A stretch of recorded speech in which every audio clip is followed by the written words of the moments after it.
할렐루야. 하나님께서 오늘 하루도 넉넉한 은혜와 사랑으로 인도해 주실 줄로 믿습니다. 다 같이 사도신경으로 신앙 고백 같이 하심으로 새벽 예배 하나님 앞에 같이 드리십니다. 전능하사 천지를 만드신 하나님 아버지를 내가 믿사오며 그 외아들 우리 주 예수 그리스도를 믿사오니 이는 성령으로 잉태하사 동정녀 마리아에게 나시고 본디오 빌라도에게 고난을 받으사 십자가에 못 박혀 죽으시고 장사한 지 사흘 만에 죽은 자 가운데서 다시 살아나시며 하늘로 오르사 전능하신 하나님 우편에 앉아 계시다가 저리로서 사한 자와 죽은 자를 심판하러 오시리라. 성령을 믿사오며 거룩한 공예와 성도가 서로 교통하는 것과 죄를 사하여 주시는 것과 몸이 다시 사는 것과 영원히 사는 것을 믿사옵나이다. 아멘. 할렐루야. 오늘 함께 보실 하나님의 말씀은 출애굽기 21장 12절로부터 17절에 있는 말씀입니다. 출애굽기 21장 12절로 17절에 있는 말씀 한 절씩 교독하시겠습니다. 사람을 쳐 죽인 자는 반드시 죽일 것이나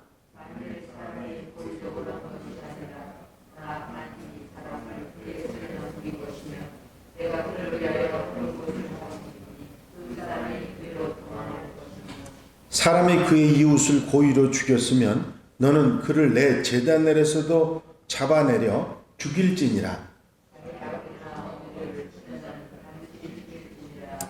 사람을 납치한 자가 그 사람을 팔았든지 자기 수하에 두었든지 그를 반드시 죽일지니라.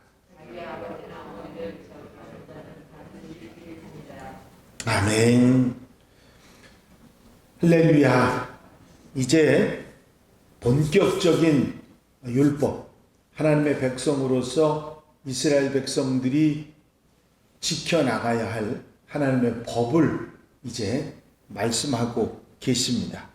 모세에게 제단, 흙으로 만든 토단에 예배를 드리고 어떤 우상이나 토단을 신성시하는 일이 없이 하나님만을 존중해 섬기라고 하는 규례, 그리고 축복하시겠다고 하는 규례를 말씀하신 후에 남종과 여종에 대한 규칙을 말씀해 주셨습니다. 그리고 나서 오늘 본문에는 일반 범죄자, 죄를 지은 범죄자의 처리에 대한 법을 쭉 말씀을 하시는데 특별히 제일 먼저 말씀하신 오늘 본문은 사형에 해당하는 범죄입니다. 이제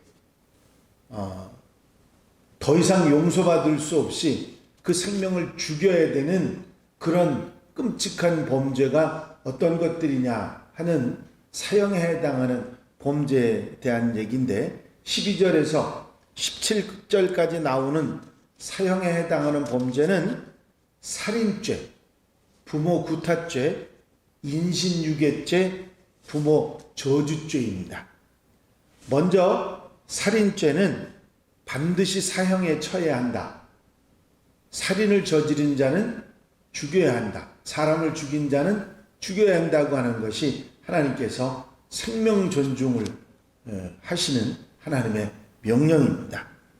사람을 쳐 죽인 자는 반드시 죽일 것이나 여기서 사람을 쳐 죽였다고 하는 쳐라고 하는 히브리어 원어는 마케라고 하는 단어를 썼는데 치다, 때리다 그런 낙하라고 하는 말에서 파생된 말로 아주 박살이 나게 하다, 생명을 아예 없애다, 이런 때려서 그렇게 하다고 하는 의미를 가지고 있습니다.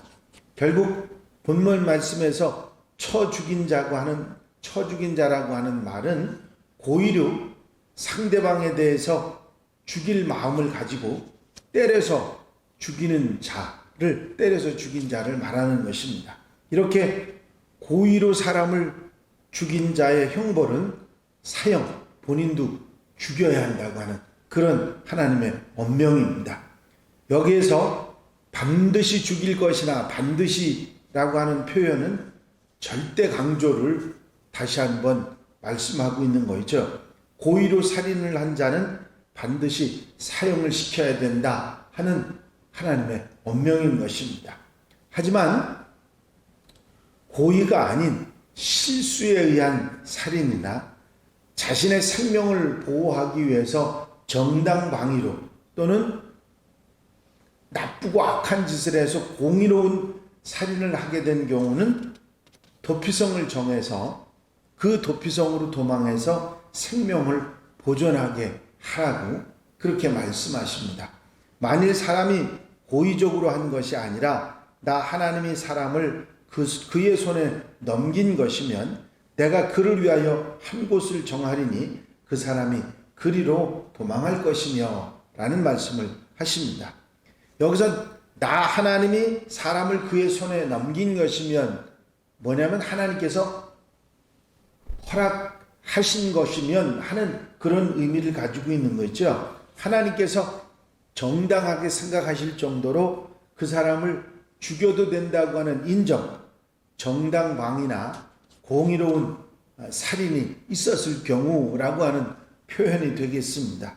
하지만 이렇게 정상을 참작할 수 있고 공의롭거나 정당방위에 의한 살인이지만 그것을 그냥 둬서는 안 되고 도피성을 두어서 그곳에 도망해서 다시는 나오지 못하고 그 안에서 생명을 보존하게 하라고 하는 하나님의 뜻입니다. 그래도 살인을 한 것이기 때문에 형벌이 그들에게 그 성 밖으로 나가지 못하는 형벌이 주어진 것이죠. 하지만 어떤 경우에도 고의로 저지른 살인은 용인해서는 안 되고 반드시 사형에 처하라고 말씀하고 있습니다. 그 이어지는 말씀이 이런 말씀이죠. 사람이 그 이웃을 고의로 쳐 죽였으면 너는 그를 내 제단에서라도 잡아내려 죽일지니라. 여기서 내 제단에서라도 잡아내리라고 하는 말씀은 이런 의미가 있습니다. 제단에 성소 안에 하나님의 제단에 뿔이 4개가 있는데 그 제단 뿔을 잡는 것을 말하는 것이죠. 제단 뿔을 잡는다는 것은 보호와 용서를 요청하는 행위였고 제단 뿔을 잡을 경우에 생명을 보호받을 수 있었습니다.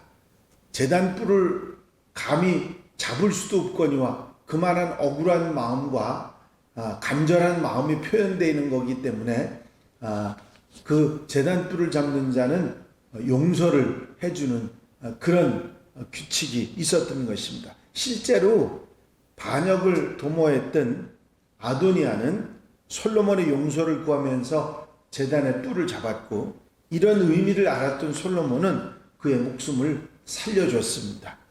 이렇듯 뿔은 힘과 권능을 상징하는 것이고 뿔을 잡는다는 것은 도피성으로 피해서 생명을 보존했던 것처럼 죄인이 하나님의 능력을 힘입어 구원받기를 원한다고 하는 의미를 가지고 있습니다. 하지만 고의적으로 살인한 사람은 제단뿔을 잡더라도 책임을 면할 수 없고 죽임을 당하게 하라는 하나님의 명령입니다.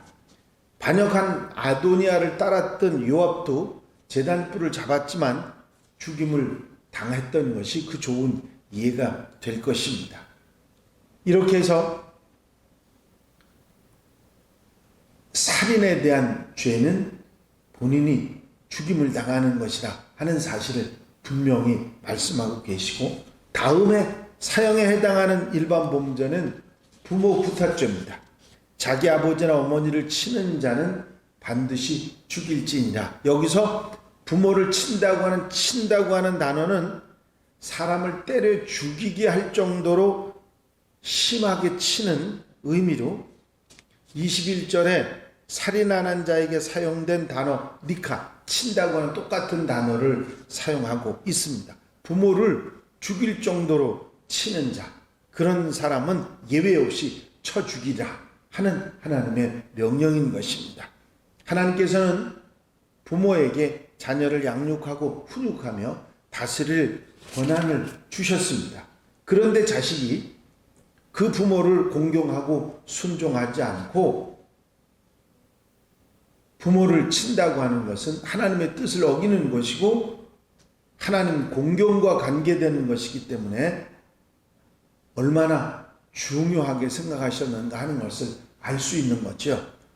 고대의 이 함무라비 법전이라고 하는 법의 출발점이라고 하는 법전이 있는데 그 법전에도 부모를 구타하는 자는 그 구타하는 자녀의 손을 자르라고 하는 그런 법이 있습니다. 그런 법을 볼 때 이렇게 부모를 치는 자는 죽이라고 하는 하나님의 말씀의 법이 성경의 가르침이 훨씬 더 엄격하다고 하는 것을 알 수가 있습니다. 그 다음에 나오는 인신 유괴죄, 사람을 납치한 자가 그 사람을 팔았든지 자기 수하에 두었든지 그는 반드시 죽일지니라. 이제 사람을 도둑질하는 행위, 유괴를 말하는 것이죠. 돈벌이나 노동력 착취를 하고 성범죄를 위해서 사람을 납치해서 유괴하는 경우는 악질적인 행위로 살인과 동등한 사형이 형벌이 됐던 것입니다. 도둑질한 자가 훔친 것을 훔친 만큼 배상해야 된다고 하는 원칙에 따르면 생명을 훔쳤기 때문에 생명으로 보상해야 된다고 하는 그런 명령인 것입니다. 또 한 가지가 나오는데 부모 저주죄입니다.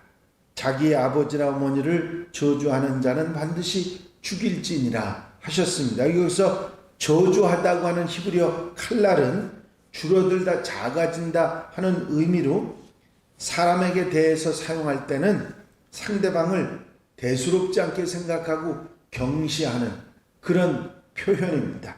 여기서 이 경시한다고 하는 말의 강조점으로 증오하다, 저주한다고 하는 의미를 가진 것인데 부모를 업신여기고 그 권위를 인정하지 않고 함부로 대하거나 무시하며 욕하는 폐륜을 저지른 자는 이거는 사형에 해당하는 그런 죄라. 그렇게 말씀하시는 것입니다. 부모의 권위를 세워주시고 부모를 인정했던 하나님처럼 섬기라고 하는 하나님의 주권, 하나님의 뜻을 모욕하는 일이기 때문에 사형을 처하라고 하는 말씀을 하시는 것입니다. 본문은 매우 엄격하게 절대로 해서는 안 되는 범죄를 다룬 것입니다.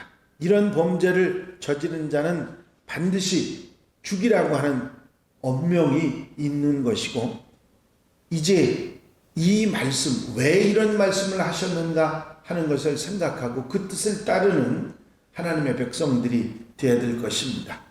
이 사형에 해당하는 죄목들을 보면요, 우리는 생명을 존중하시는 하나님의 뜻을 우리가 깨달을 수 있습니다. 그렇습니다. 하나님께서는 생명을 무엇보다도 존중히 여기셨기 때문에 생명을 해하는 일을 절대로 해서는 안 된다고 하는 법을 세우신 것이죠. 또한 부모 존중, 부모 섬김에 하나님의 뜻이 있습니다. 부모를 때린 자와 저주하는 자식에 대한 표현으로서 하나님께서는 사형을 언도하신 그 말씀을 보면 부모 존중이 하나님 존중만큼의 엄청난 의미를 두고 계신다 하는 것을 알 수가 있습니다. 인신매매, 유괴에 관한 말씀으로 공평과 평등, 인격 존중에 관한 하나님의 뜻을 우리가 알 수가 있는데 하나님의 고귀한 생명 존중과 평등과 공평과 부모 섬김의 이 아름다운 마음을 우리가 깨닫고 그 말씀을 실천할 수 있는 그런 하나님의 백성들, 자녀들이 되어야 될 것입니다. 하나님께서 이 법을 이스라엘 백성들에게 주신 것은 이스라엘 백성들로 하여금 하나님의 백성들은 이렇게 생명을 존중하고 부모를 존중하고 평등과 공평의 마음으로 살아가야 된다. 이것이 하나님의 뜻이다 하는 것을 가르쳐 주신 것입니다.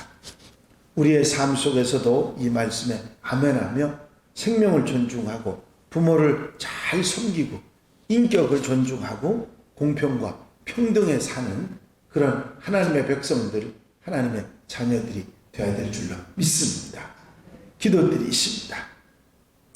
사랑과 은혜가 영시 많으신 아버지 하나님, 오늘 율법의 말씀 가운데 생명을 존중하고 이제 부모를 존중하고 공평과 사랑의 인격을 존중하며 살아가야 된다고 하는 하나님의 뜻, 하나님의 백성의 삶에 관한 귀한 말씀을 다시 한번 새김질하고 우리 마음속에 생명을 존중하고 부모를 존중하고 인격을 존중하며 살아야 된다고 하는 사실을 깨닫고 그 말씀을 실천하며 살아가게 되겠다고 결단하는 하나님의 백성들이 되게 하옵소서. 오늘 걸어가고 복된 날 하나님의 뜻을 실현하고 아버지 하나님의 뜻을 따라 살아가는 하나님의 백성들, 자녀들이 될 수 있도록 인도해 주시옵소서. 이 새벽 시간부터 이제 오전 예배 또 모든 사랑하는 성도의 삶 속에 함께 해주셔서 건강과 행복과